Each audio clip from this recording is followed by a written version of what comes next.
Welcome to Buckets, coming to you from the Tommy John Home Studios. My name's Matt Moore. I'm the senior NBA writer for the Action Network. I'm joined by two fine fellows. I got Bryan Fonseca MY on Twitter and the Action Network app. He's at Bryan Fonseca on YouTube. You can catch his YouTube page. He's also does a Knicks show for the New York Post. So if you want to hear more about how Tibbs run his players into the ground? No, Tibbs doesn't run his players into the ground. Well, Tibbs kind of runs his players. There's ongoing conversation, Bryan, about is Tibbs running his players in the ground? And I'm just like, we know this. We know this. Why are we having these conversations about a thing that we already know? Why is this vaccines prevent the measles, which is good, and the Knicks run their players in the ground? Why is this a thing that we're discussing, Bryan? I mean, you teed me up with the vaccine thing. I mean, how deep do we want to go here? Do you want to look at my portfolio? Do you want to talk about tariffs? We could do. Moving on. I've also got Kyle Murray. He's at KMurDFS, KMURRDFS on Twitter. You can catch him at RotoGrinders as well. Kyle, how you doing tonight? Yeah, I'm doing good. Like you mentioned, a lot of Knicks controversies with their minutes, but a lot of stuff going on in the NBA too. We just saw Luka score 45 points and lose by 20 to the Bucks, so that was an interesting storyline from the NBA. But yeah, excited to talk some more March basketball with you guys. Yeah, gave out bucks on the app, which you can catch, the award-winning Action Network app. Because for me, it's actually not about LeBron. It's that the minute that Jackson Hayes and Rui Hachimura are back, I will be on the Lakers. But until they are back, I will continue to probably fade the Lakers, except for tomorrow night, because they're playing. We're recording this on Thursday night. They're playing the Nuggets, and this is going to be a wonky, messed up game, and the Nuggets are 14.5 points, and it's terrible. But I will be back on the Lakers as soon as Monday if they can get their guys back. We'll do best bets for the night. We'll give you best bets for Friday in the association, and we'll give you a parlay. All that and more. Make sure to check it out. Also, hey, tournament time. You're going to want to follow Big Bets on Campus. Go to youtube.com and search for Big Bets on Campus podcast. Follow the guys, Stuckey, Calvaries, all those guys. They do such a phenomenal job. They are so devoted. They are so into the stuff. They have so much great content throughout the conference tournaments and into the tournament on Selection Sunday. Go check it out at youtube.com and search for Big Bets on Campus podcast. All right, we'll go around the horn. We'll give our best bets for Friday, March 14th in the association. Man, the Ides of March is a Saturday. That's a bummer. Why the Ides gotta be fucking with a Saturday? Kyle, I'll start with you. What are your bets for Saturday for Friday in the association? I'm very tired. Yeah, I got 2 player props. First, Kelly Oubre under 22.5 PRA, and then looking at pretty exciting game between Cleveland and Memphis. I got Desmond Bane over 4.5 assists. Okay, Bryan Fonseca, what do you like? We're going Celtics -7 against the Heat. It's probably going to be 7.5, 8 by the time people hear this. I'm okay with that too. And also Evan Mobley over 33.5 PRA against the Memphis Grizzlies without Donovan Mitchell. Cleveland Cavaliers going to be without Donovan Mitchell this game. All right, I'm going to lay the wood in this one. I'm going to take the Houston Rockets -11.5. I'm going to lay points with the Utah Jazz. God help me. I am going to lay the 2 points with the Phoenix Suns. And I will join Bryan on the Minnesota Timberwolves team total over, which you can read more about from him in the Action Network app. Yeah, we talked about that pre-show. Yeah. Okay. All right, that sounds good. Let's start with this Cavs-Grizzlies game. Really interesting. It was a really great game in Cleveland a couple of weeks ago between these two teams. Jaren Jackson's been upgraded to questionable, which is a really interesting number. Bryan, what's kind of what do you get from the feeling of Cavs -2, Jaren questionable? Do you think he's going to play? For the sake of the prop that I like, I hope not. But suspiciously, I mean, this is an injury that was supposed to be week to week. The last time we saw him was March 3rd. And I mean, it's technically not wrong if he comes back now. It's hey, he's week to week. It'll be a week and a half if he does return for this game. I'm a little skeptical it'd be that soon. I think even if he is, I'm okay with Evan Mobley going over from the standpoint of Donovan Mitchell not being there. Evan Mobley has gotten this in 5 of 6 without Donovan Mitchell. being active in the last, however many games he's played without Donovan Mitchell. And in this one, with or without Jaren Jackson Jr., like Memphis is going to play at a fast pace. They play at a ridiculously fast pace. The total is 245 without Donovan Mitchell, potentially without Jaren Jackson Jr. We don't know yet. And as good as he is of a defender, like Minnesota could still give up some points in the paint. And Evan Mobley is going to be relied upon more, given that Donovan Mitchell's not there. So I'm kind of okay with this. Obviously, you'd prefer Jaren Jackson to be out for the sake of a prop. But from a basketball standpoint, no, you want Jaren Jackson to be there because it'd just be a better game. It'd be a lot of fun. And I do think that while I'm not sure he plays, even without Donovan Mitchell, the Cavs being -2 is a little suspicious. But I'm not sure in which way is it suspicious, because Cleveland is so good, but they're missing their best player. But at the same time, Jaren Jackson Jr. is questionable. Like, there's just a lot of ifs there. And then also we got to account for, like, John Morant is just liable at any given moment to just be scratched. So there's that element of it too. It's a game I'm looking forward to almost regardless of who's out there, though. Just from a pure basketball standpoint, Memphis is enjoyable to watch, even though they're frustrating sometimes. And Cleveland's just been probably my favorite watch all season. Yeah, it's been the most fun team. Some mental gymnastics here. Okay, so in Cleveland, the game was Cavs -6 versus Memphis. All right, you flip home court, and you take Donovan Mitchell out, and we still wind up with Cavs -2. So Kyle, that to me makes me think that there's the possibility of Jaren being out still by this number, and that this could move even further in the other direction towards Memphis, that this could wind up being Memphis -1, which wouldn't shock me with Donovan Mitchell out. Does that read sound about right to you? Yeah, I think so. I mean, and we do see some props across the board on some small books for Jackson, but yeah, I do think that there's a really strong chance that obviously they're listing him questionable. It'd be great if you played, but ultimately, I think it's still I would still consider him highly questionable, probably at best. So especially with the line, all the things that you mentioned, and even some other player props as well, would not be surprised if he's out once again for this game. Okay. Brian, give me a sense of, you like Evan Mobley over 33.5 PRA. Yeah. All right. Tell me how give me the cap, and then tell me if Jaren plays, if Jaren doesn't play. If he doesn't play, it's right there. I mean, you're expecting pace, you're expecting points. With Donovan Mitchell out, you're expecting higher usage. Darius Garland's PRA was 36.5 without Donovan Mitchell, which I found interesting. Evan Mobley, again, has gotten this in 5 of 6 without Donovan Mitchell being out there, gotten this over in 5 of 6. And, I mean, this goes back to even the playoffs against the Cleveland Cavaliers, because Donovan Mitchell's been very active this year, this season. So I just think with Jaren Jackson Jr. out, potentially, there's a clear runway there. I also think this could potentially move depending on what gets announced. If Jaren Jackson Jr. is active, I don't think Evan Mobley can't do it, because, again, if you're Cleveland, Donovan Mitchell's out, how many options do you have at this point? You still have options, but Evan Mobley is still going to be able to rebound, still going to be able to play make. They're going to need his playmaking, quite frankly. And you'll probably use him to stretch the floor a little bit, like just to give yourself a little bit more breathing room, a little bit more versatility on the offense. And the main thing is the pace is going to be there, and the points overall will probably be there. So Evan Mobley should be active enough, should have enough of a usage, I think, to get this number regardless. But clearly you would want, if you do bet this, for Jaren Jackson Jr. to be out. I wonder, like, how dramatic we think this moves, or if it moves at all, if he does get declared out. Like, I wonder, do we think this line 33.5 feels like this is baking in a potential Jaren Jackson Jr. absence?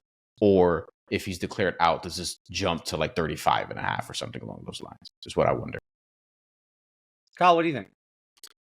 I honestly, I think this number could get bet up just as is. I'm not sure if Triple J would move the line a ton, but I think the market could just move on it.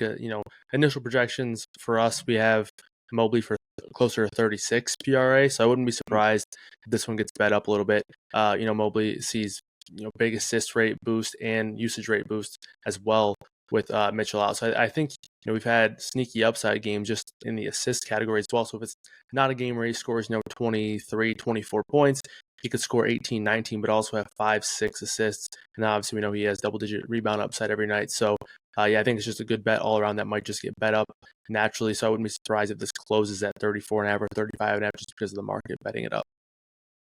Nice. Okay. Let's have a Desmond Bane over 4.5 assists. Why are you on that, Kyle? Yeah, so I think Bane's been probably one of my most bet players as of late, pretty much since the new year. His rates have just been really solid in terms of his rebound and assist rates. Even with guys like Morant and Jaren Jackson on the floor, obviously they look improved and much better with these guys off the floor. But even alongside these guys, he's playing more of a facilitator role. In the minutes where John Morant's off the floor, Desmond Bane's pretty much playing as the main ball handler. So the numbers look really good for Desmond Bane. There's some juice here on this one. DraftKings minus 135, but FanDuel has this at 5.5 assists already. So I would not be surprised if this number closes at 5.5 and it's going to be at 5.5 pretty much across the market. So do like it quite a bit here at this minus 135 number at 4.5. Projects for about 5.8 assists. And the big thing for me is the minutes, right? In a game that projects to stay close, again, 2-point spread. Even if Triple J's out, probably going to see, 4-point spread, I would say at most.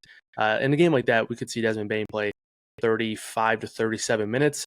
And in that sort of scenario, he's averaging about 0.18, 0.19 assists per minute in that split. So again, just big minutes, solid production on a per minute basis as well from Bane. So he just projects really well.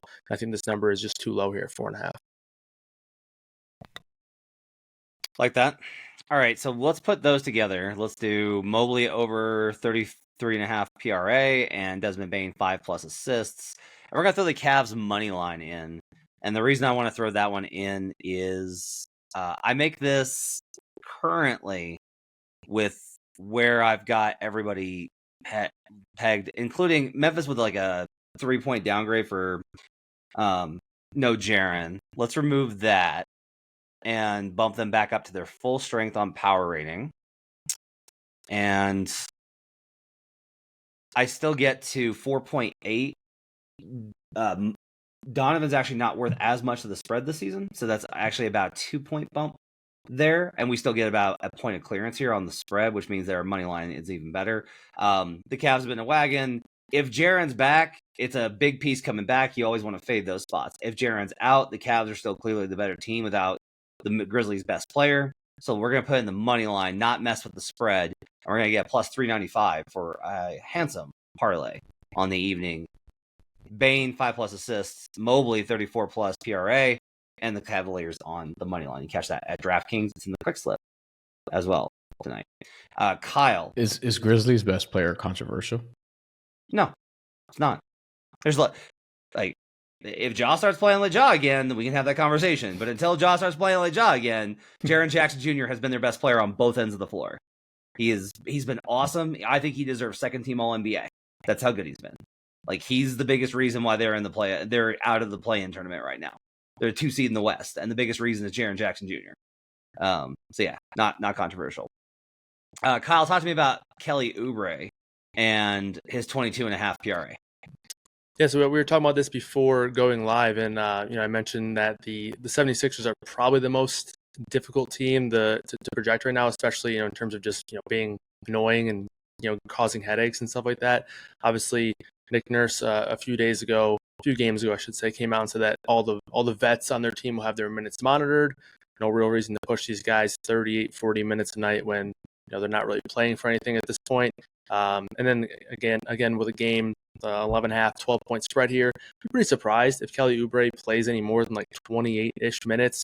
So I like the under here on 22.5 PRA. He should have a pretty high usage rate when he's on the floor, but his ancillary rates don't look all that great. I would say they're middling at best. But again, the biggest detractor here is definitely his minutes or lack thereof, and just volatility with the minutes here. So not a great matchup, not a great game environment, especially considering the risk of him losing minutes due to a blowout and just losing minutes due to the 76ers going full tank mode.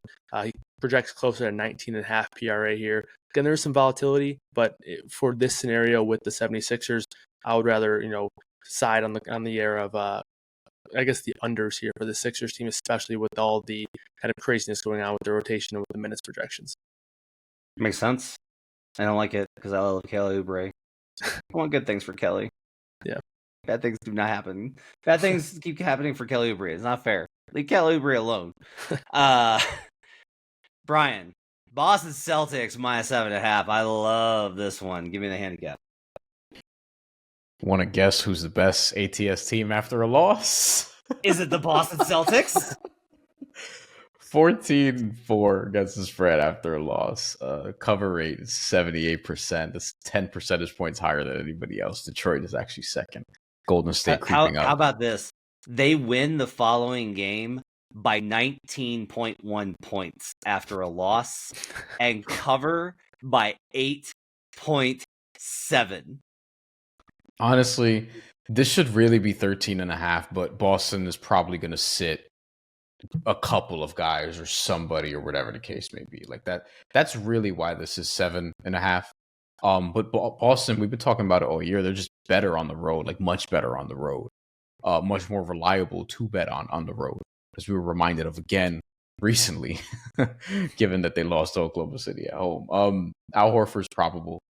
Derek White is questionable. Jason Tatum and Jaylen Brown are both questionable, so it's likely that one of them sits. Not likely because it's Miami. They might want to beat Miami, beat the shit out of them because it's Miami. But it's possible that one of the Jays sits. Derek White will see. Al Horford's going to play, and Kristaps Porzingis, surprise, surprise, is questionable, and we'll see if he plays. But Boston just is playing after a loss on the road, just really, really well. That's where they've really demonstrated their, I guess, championship stuff. Like that's where the carryover has been. It hasn't been at home for whatever reason. And then the Heat have just been playing like shit. Like that's really what it comes down to. Like they're and for me, this is another spot where, and I talked about this last year, where they were one of the worst fourth quarter teams in the NBA. I think only Phoenix was worse in terms of like we tracked it. I don't remember what the numbers were, but they were awful in the fourth quarter. If this game is close at all after 3 quarters, just take the Celtics, live bet. Like whatever the line is. If the Heat are winning, great. If the Heat, for whatever reason, have a lead after 3 quarters, like I'm just taking the Celtics there. Like, this is something we talked about last year, a little bit this year, not as much because the Heat haven't been as relevant. This year, though, they're doing it again, but this time it's without Jimmy Butler. This time it's with Tyler Hero and Bam. Tyler Hero, especially because he's the guy that the fourth quarter offense has to sort of be around because Bam has to do a whole bunch of other shit. And if Derek White is active, I might even entertain a Tyler Hero under, except Tyler Hero's probably going to shoot 30 times, so I don't know how wise it's going to be. So I'm content, Matt, with Boston -7.5, -7 if you can get it. If it goes to -8, I'm probably okay with that too. Yeah, I'm in.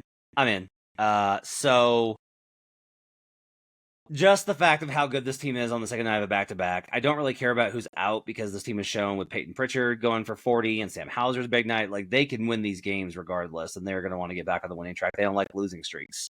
So I am definitely absolutely 100% with you in this regard. I do like that part of your handicap. Like what was Brian's handicap for the Heat game? Well, the Celtics are good after a loss, and the Heat, let me check my notes here, are playing like shit. Yeah. That's like the cap on the Miami Heat, is that they're playing like shit. But he's not wrong. The Heat are, in fact, playing like shit right now. Yeah. Houston Rockets. So Fred VanVleet's back, and that is a very big deal to me.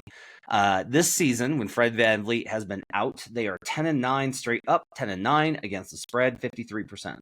When Fred has played this season, they are 31-16 straight up and 27-20, 57% against the spread with Fred VanVleet. This obviously is not a great spot for the Dallas Mavericks, who are just decimated. Just like I don't talk about like I don't know how to get a projection on them. I don't know how do you project 6 guys? What do you do with a team that has 6 players? So based off of my current where I've got them, I docked the Mavericks a huge amount on power ratings today when I did them.